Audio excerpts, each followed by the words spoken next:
What's going on, y'all? We're back for another video on the channel, and today we have our February 2022 wrap up. Can't believe that we're already concluding our second month of the year. Like I said, I know personally I'm well on my way to hitting my reading goals. I hope that yins are too. Like I said, if you do have a reading goal, let me know what it is down below and let me know how you're doing with that. But moving on, so like I said, this is our second month of the year, second TBR. My TBR kind of changed as I went on this month. I know I set out with, I think, 7 books, but one book I took off the TBR, and I didn't take it off for time reasons. I took it off mainly because I didn't want to start another series, and that was Pierce Brown's Red Rising. I have too many series going on right now, and the threads are getting spread thin. So I was like, I need to wrap some series up before I start something like that, because I know there's already 5 books in that series out, and I'm not trying to get too tangled up with all that. So let's start with some of the comic-based stuff. So this month, comic-wise, I caught up with Saga with those 2 issues.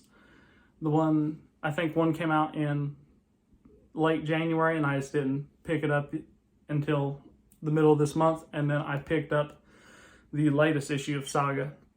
And let me tell you, if you haven't started reading Saga yet, do it. It's going to blow you away. I don't care if you've never read comics before. It's a great place to jump in. And if you have read comics, it's mind-blowing. It's great. It's so epic in its scale, and the stories that are told are just amazing.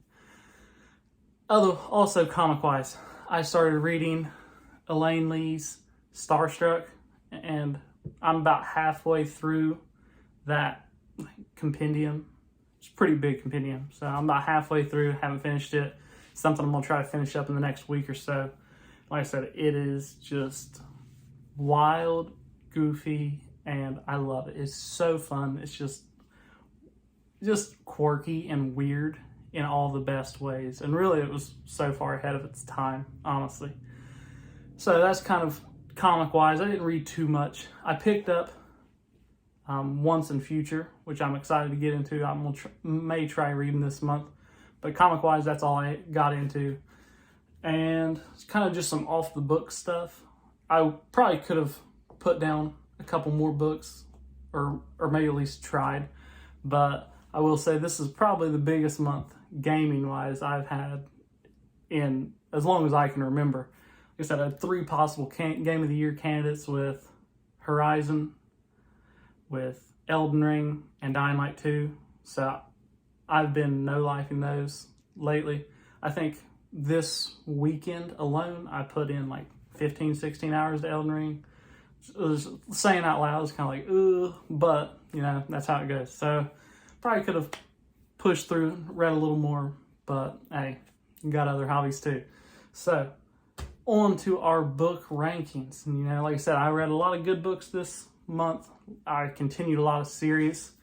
So my rankings are kind of going to be a little weird, a little wonky. So at the bottom of the barrel which would be, so number 6, we have Frank Herbert's Dune Messiah. Just wasn't crazy about it as I was the first one. This one, I feel like it's a continuation, but I think it's set 12 years after the events of Dune. And I don't know, it's a lot of political intrigue, I feel like, and a lot more into that, like the prescience. I'm not exactly sure how they say it. And it's just so bleak that it's like, oh my gosh, like it was rough. There's a lot more. I feel like Dune didn't overwhelm me technically, like with all the things they're talking about. This one, I think, where they started talking more about like political intrigue and different groups and just kind of open that galactic scale up. It definitely was. There's times I was like, who? And it was just having to go back through and kind of catch myself up. And like I said, just the overall bleakness, like this was a tough one. Like it wasn't bad, but it definitely, like, you really had to be into the series to really enjoy this one. And like I said, when it ended, I was like, Like it felt like I was like, whew, it's a weight off of me because it's pretty dark, it's pretty tough. But said, go in there. I'm definitely gonna finish up at least Children of Dune and see how I feel about the series from there. Kind of finish up the Atreides saga and that storyline. At number 5, we have Nick Cutter's The Deep. Now, this seems like a low ranking for this book, but it's great. It really is. Unfortunately, I just read some really great books this month.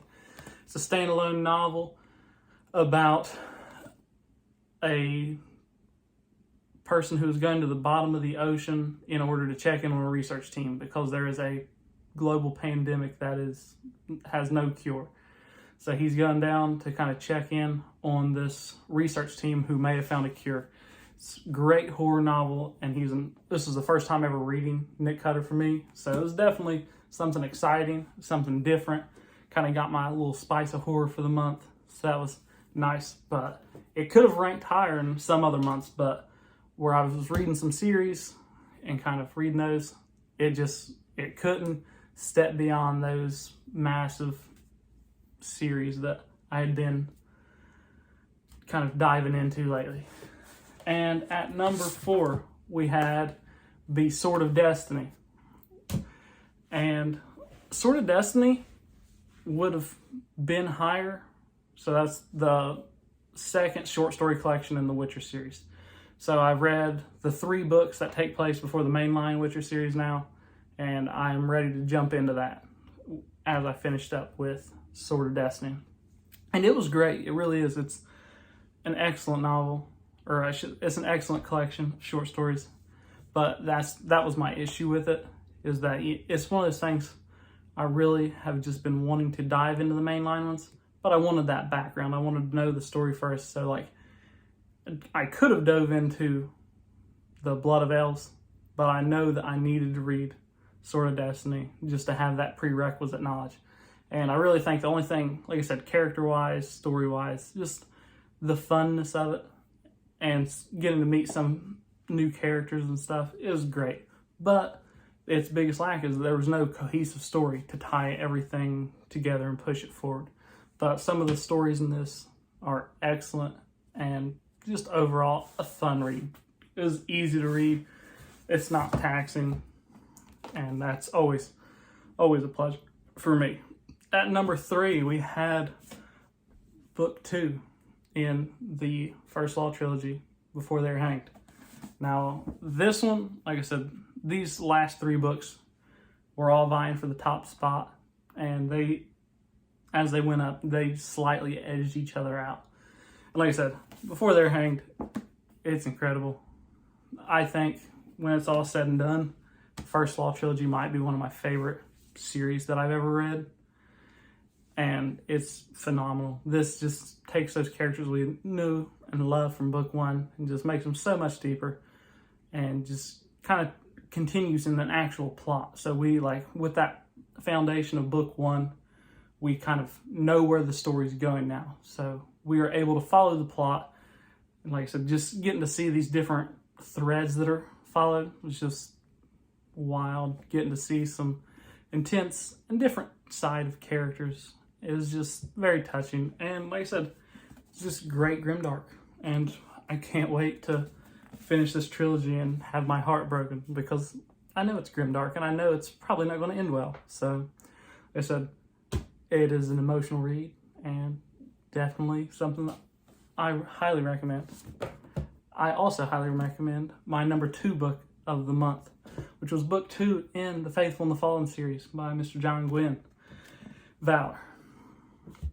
Now, this one, like I said, this book and Before They Were Hanged were like neck and neck. But I tell you, I don't know how John Gwynne does it, that in a book like this, that it reads fast. Like, it's a heavy book, and it's super dense with these different pieces of information, and it doesn't spend time elaborating on it. Like, you just kind of like, you'll figure it out as you go, like names, places, historical events, all these things. And it doesn't spend time giving you those big exposition dumps. But he makes it read so fast and just makes it intriguing the whole time. And you know, that first like 500 pages, I was like, man, this is good. Like, this is a good paced book. And then again, same as Mouse, he just cranked it up for that last 150 pages and blew me away again. And this, honestly, when I finished Valor, I almost busted my TBR for February because I was like, I gotta pick the next one up. I gotta know how this series continues, because it ends at a pretty rough point. And you're like, oh God, like, you gotta know where it goes from there. And it's something I've been like, it's been taking an extreme amount of self-control to not just dive right into that. And my book of the month, my favorite book I read this month, I'm still surprised after reading it that this is my favorite book, because it was one I expected to like. It was something I expected, this is going to be good. I didn't expect to enjoy it as much as I did, and that is Mr. Jim Butcher's book 1 of the Dresden Files, Stormfront. This is the most fun I've had in reading in as long as I can remember. I loved everything about this book. I love the lightheartedness. I love the story it tells. I love the crime, gritty noir. I love the magic. And it's not something that's a big commitment. Like, it's set in Chicago. It's set in our world. Like, you don't need to know all these things to follow Mr. Harry Dresden, the wizard private investigator, as he tries to uncover this new serial murderer. And it's just so much fun. I don't even know how to put into words, honestly.